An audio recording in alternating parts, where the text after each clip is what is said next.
Saya pergi ceramah. Jadi saya 7 tahun galau cari istri, Bu. 7 tahun. Akhirnya saya mau pergi ke Malaysia ceramah bersama profesor guru saya. Tiba-tiba prof saya berkata, "Ustadz, kau menikahlah. Tak enak kau nasihat perkawinan baru kau tidak ada istri."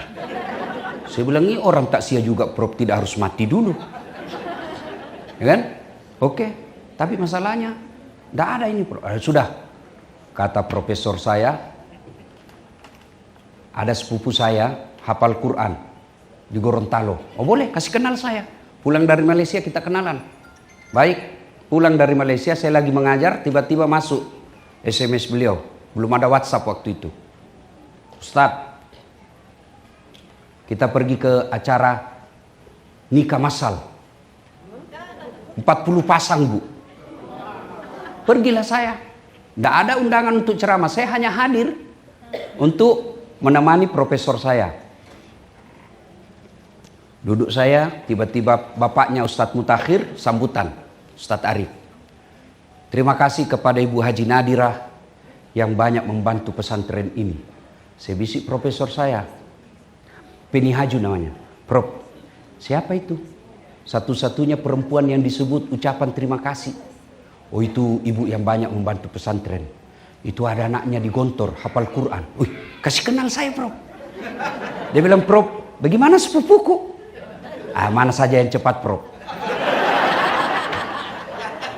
Ini kisah nyata saya, Bu. Bismillahirrahmanirrahim. Kalau kita melihat check and recheck, infotainment, dan sejenisnya, itu kalau masa pacarannya itu selebriti, Masya Allah, dialah bidadari dalam hidupku, anugerah terindah dalam hidup saya.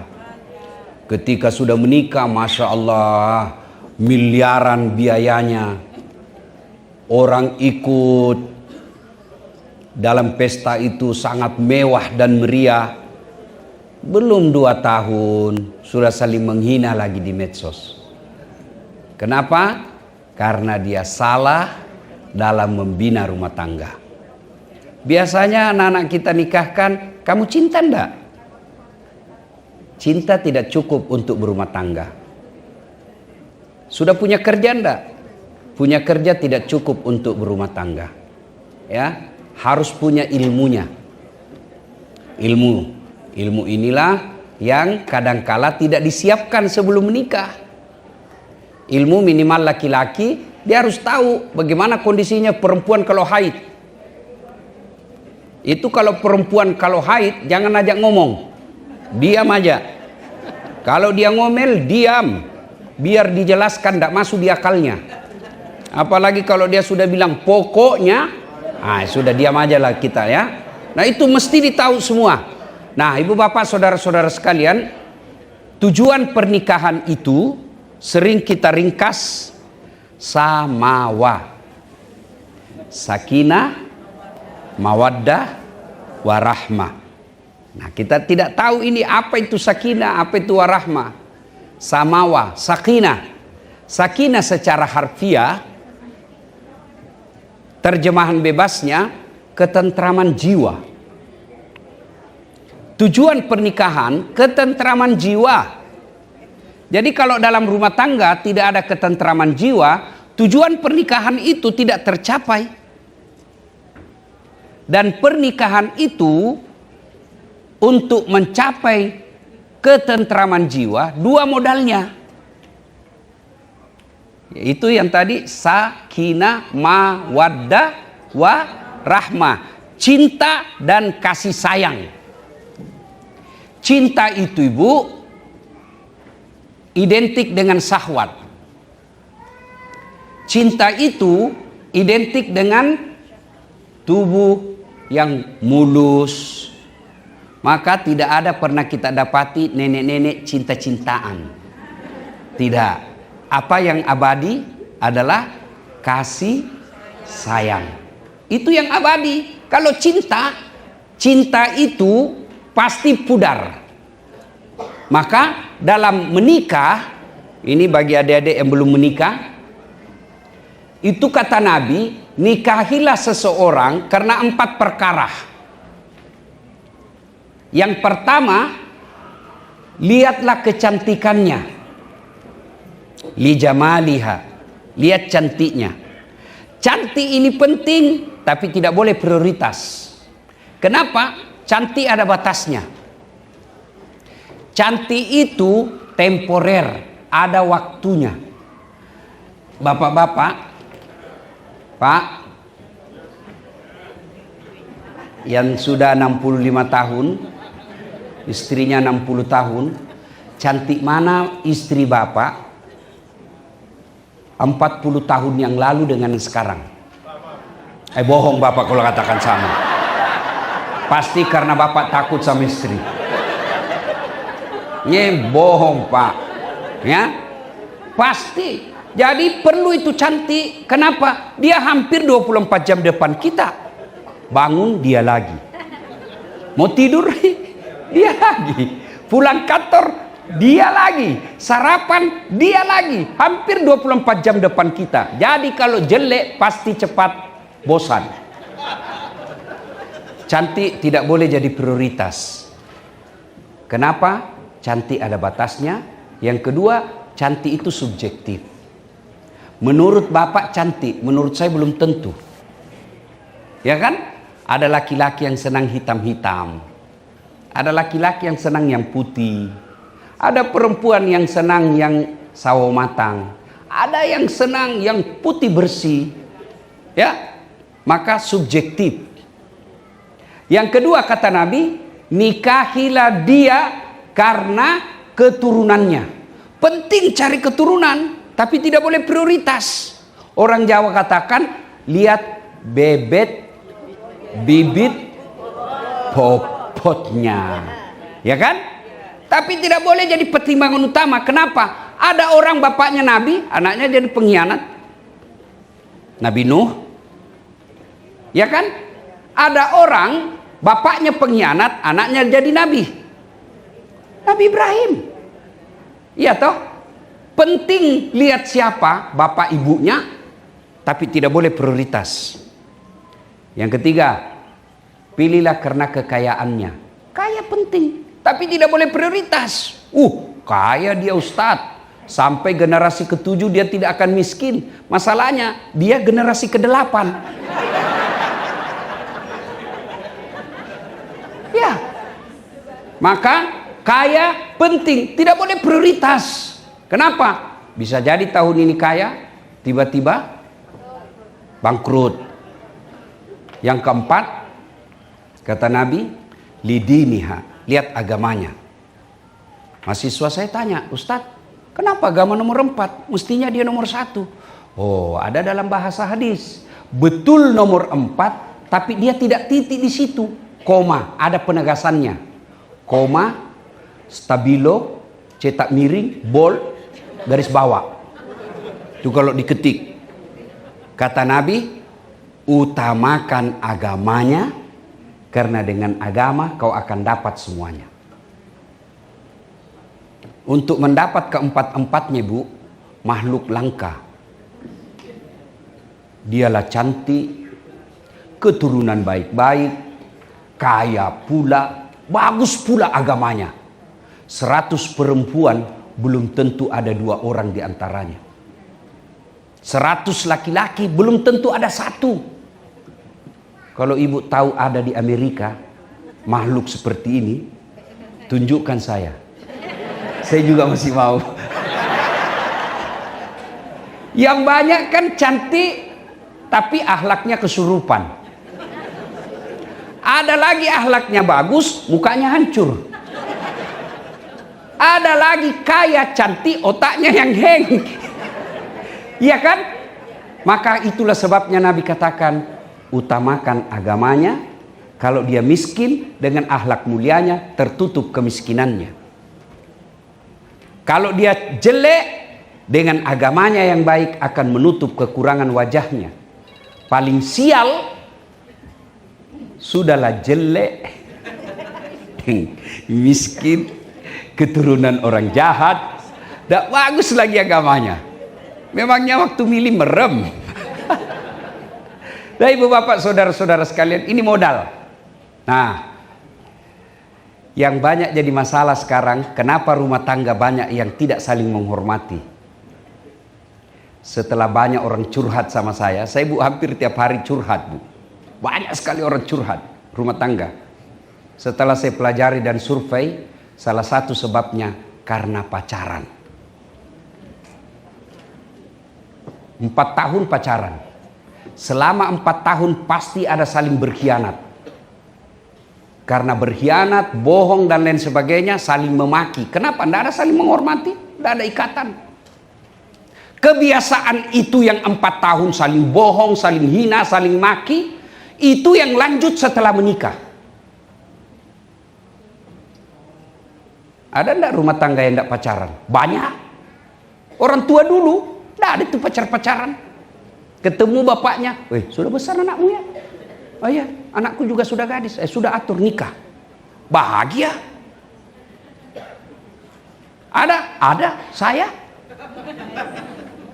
Itu salah satu sebab saya dekat dengan Ustadz Mutakhir.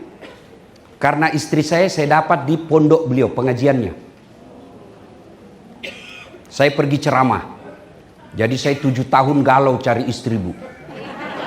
7 tahun. Akhirnya saya mau pergi ke Malaysia ceramah bersama profesor guru saya.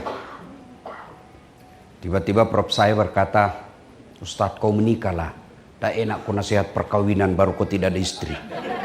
Saya bilang, ini orang tak sia juga prof, tidak harus mati dulu.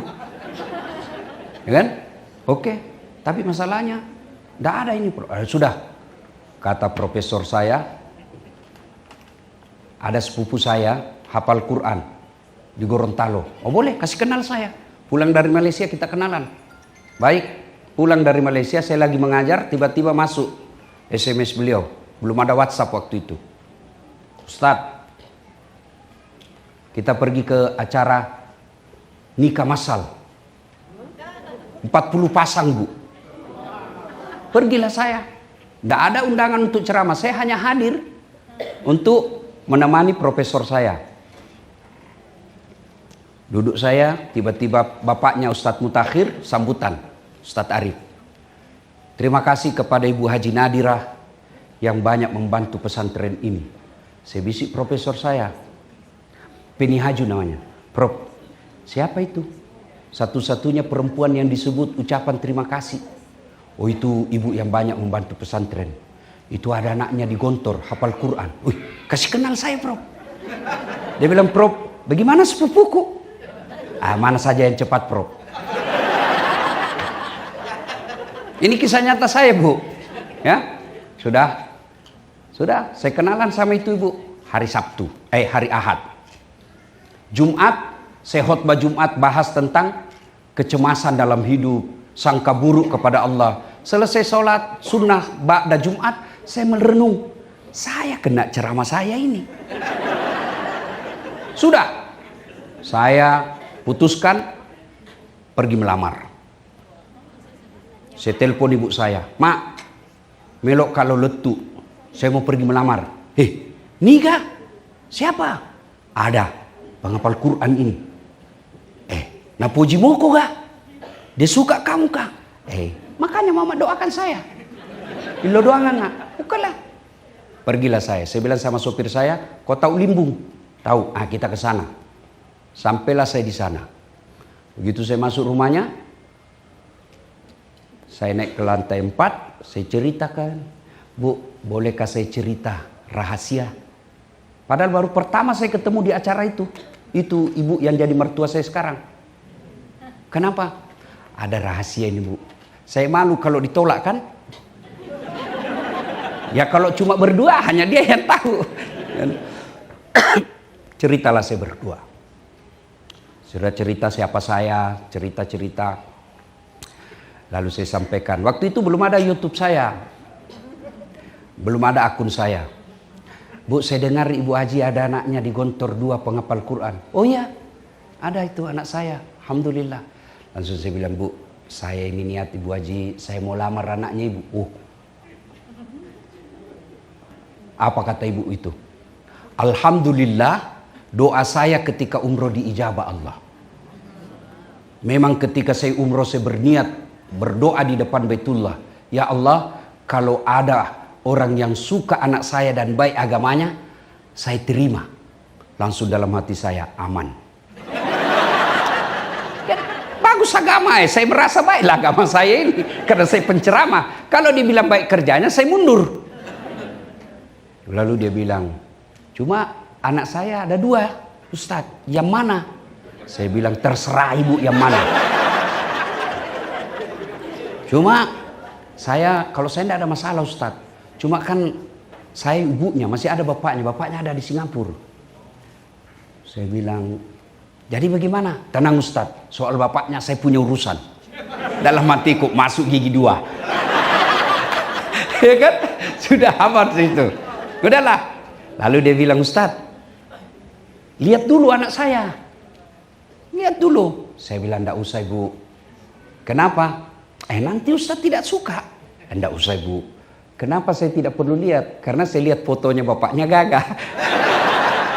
Di ruang tamu fotonya bapaknya cakep. Mamanya depan saya juga cantik. Saya bilang, enggak jauh-jauh lah dari sini nih. Kan? Buah jatuh tak jauh dari pohonnya, ya kan? Kecuali yang dibawa kelelawar ya jauh itu dia. Nah, Ahad saya melamar, kenalan, Jumat saya melamar dan menikah setelah hari Ahad berikutnya. Tidak pacaran sampai sekarang, kita saling menghormati. Coba lihat anak-anak kita sekarang, masih pacaran sudah panggilnya papi mami. Itu yang Ibu mau?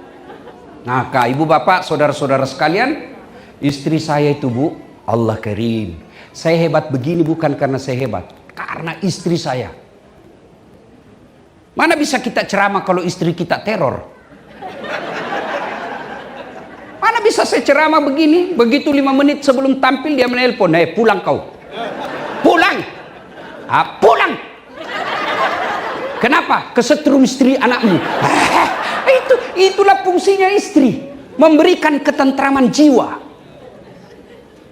Istri saya Bu, boleh kalau ada Ibu tahu ke tetangga saya biasa malu. Itu biasa kan saya berangkat jam 4 subuh Bu, kadang-kala sudah pergi kalau kejar penerbangan pertama. Jam 4 subuh, saya pergi, diambil itu ranselku, dibawa. Nggak usah saya yang berat, karena banyak elektronik dalam. Apa dia bilang? Nggak apa-apa, nggak ada artinya ini Ustadz, dibanding beratnya hidupnya Ustadz menanggung kami.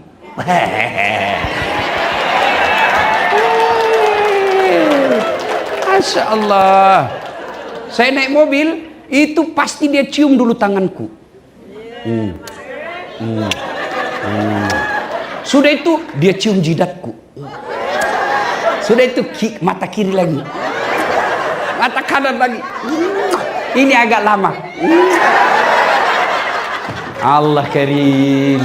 Wallah Pak, tiap hari semalam menikah, meskipun semalam saya bertengkar.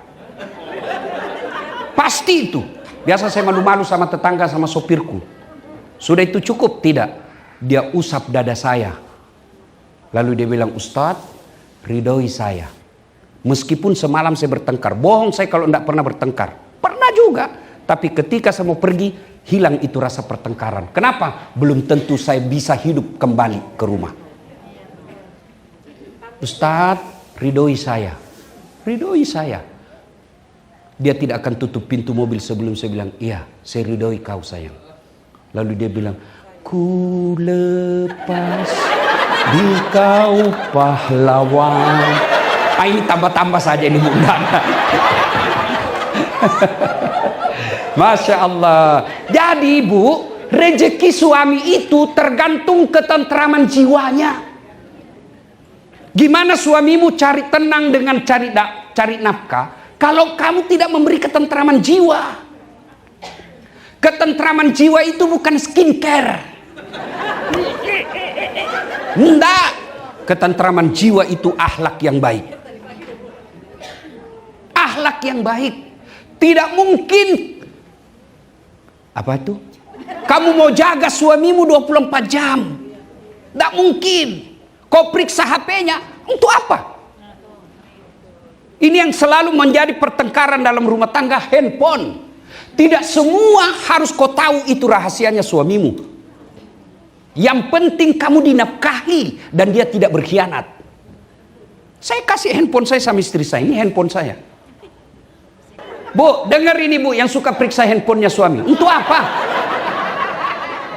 Kalau kau mau jaga suamimu, bukan dengan periksa handphonenya, bukan dengan periksa handphonenya, tapi apa? Hadir kau di hatinya.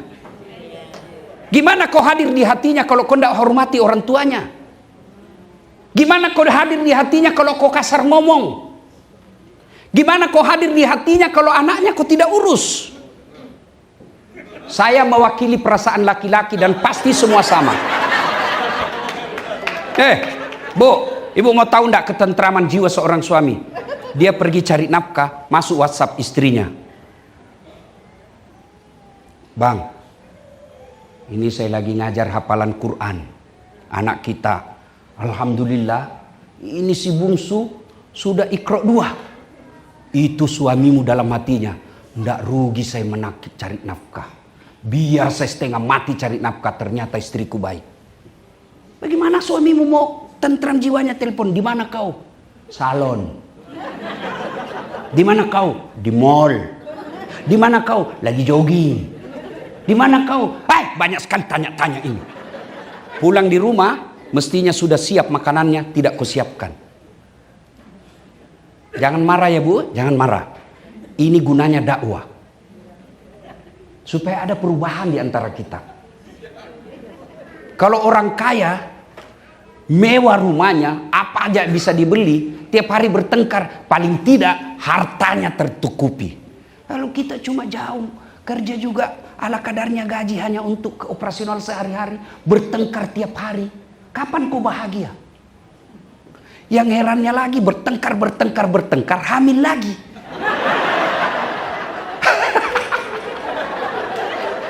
Allah karim. Bu.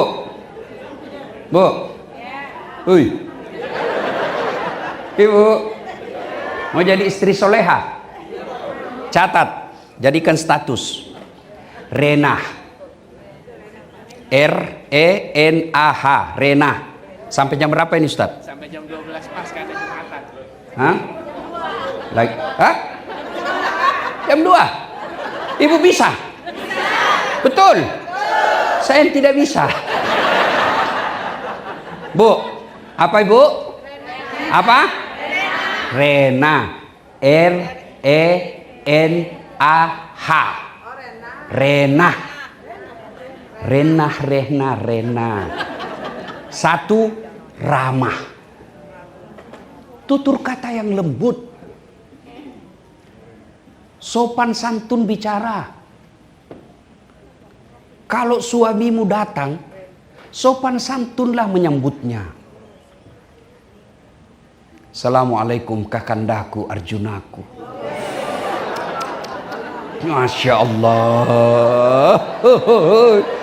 Disambut suaminya. Waalaikumsalam adindaku Sri Kandiku. Lalu ibu berkata, Masya Allah bang, makin cakep aja kau bang. Kata suaminya. Kata istrinya, cakep sekali kau hari ini bang. Kata suaminya, berarti saya jelek kemarin. Ini juga suami yang tidak tahu diri. Tutur kata yang lembut.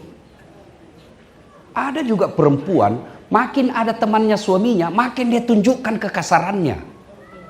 Dia mau tunjukkan, lihat ini, saya atur suami saya. Mana ada? Tidak ada itu dalam ajaran agama, istri mengepalai dan membawa suami. Tidak ada itu. Ar-rijalu qawwamuna 'alan nisa. Kalau ada perempuan yang mendominasi suaminya, biasanya suami seperti itu menderita lahir batin. Dan kalau ada peluang sedikit melakukan maksiat, biasa digunakan. Tapi kalau suami istrinya baik, siapapun goda dia tidak akan tergoda. Kenapa? Dia akan berkata, ada bidadari di rumahku. Sayalah buktinya, Bu. banyak yang menggoda. Betul. Tapi saya selalu, ada pernah pengusaha datang bawa anak gadisnya ke hotel. Di lobi ketemu. Pengusaha sukses di Kalimantan. Nikahi anak saya, Ustaz. Pak Haji, ada istri saya. Tidak perlu ada surat-suratnya. Saya cuma mau ada keturunan saya ulama. Tidak bisa. Ada istri saya baik. Coba kalau istri kita tidak baik. Kesempatan. Jadi kami ini laki-laki, Bu, tergantung istri. Sopan bicara. Dan hebatnya itu perempuan Islam, kalian tidak tanggung dosanya suamimu. Tidak tanggung, Ibu. Beda kami laki-laki, kami tanggung dosanya istri. Istri tidak pakai jilbab, istri tidak bayar puasanya, istri tidak sholat. Meskipun suaminya imam, ditanya, mana ini suaminya ini? Kok bisa istrinya begini nih? Itulah makna ayat ku anfusakum wa ahlikum nar. Ibu ditanggung. Bukan cuma di dunia, di akhirat juga ditanggung. Di dunia, Bu, malu kita kalau perempuan pulang lebaran tidak pakai baju baru. Malu itu istrimu, suamimu. Malu kita sebagai suami kalau sudah 10 tahun menikah tidak dikasih emas istri kita. Malu itu suami. Kadang-kala menderita cari nafkah, tidak pernah dia telepon istrinya, saya dimaki-maki sama bos. Tidak, dia rahasiakan. Kenapa? Cukup saya menderita. Itulah suami. Dan ditanggung sampai di akhirat. Makanya ibu jangan suka ngomel.